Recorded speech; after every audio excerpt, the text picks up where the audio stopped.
Kaingit naman kayo.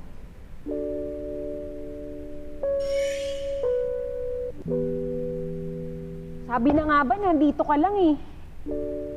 Eh, nag-break lang? Nag-break lang?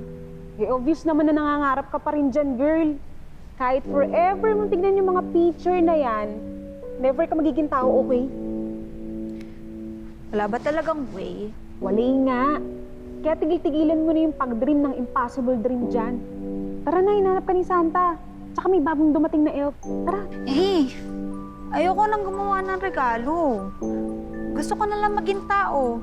Yung mag-celebrate ang Pasko. Kagaya nila.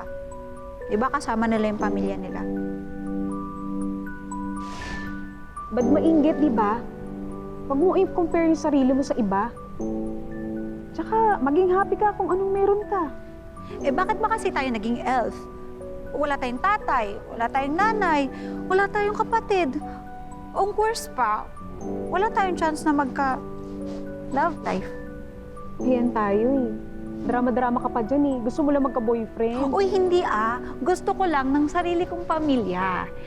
Yung makakasama ko tuwing Pasko, yung mararamdaman ko yung pagmamahal nila sa akin. Pero sure ka ba na mamahalin ka nila if ever? Hindi lahat ng tao nice. Karamihan sa kanila naughty. Eh di maghahanap ako ng nice. Pasag trip.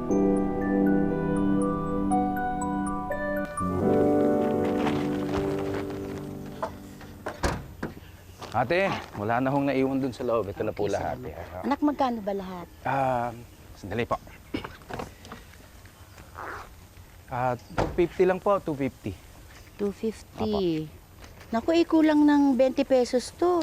Teka muna, kukuha muna ako sa loob. Antayin mo ako, ha? Hindi, tapa na ho. Okay na po yun. Kailangan ho ninyo ng tulong paakyat. Ay, hindi na.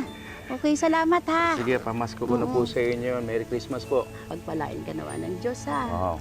Basta maraming salamat po, ate. Sige Mag-ingat po. po kayo. Okay na ho kayo rito. Opo, opo, opo. Sige, ingat po. Ingat din po.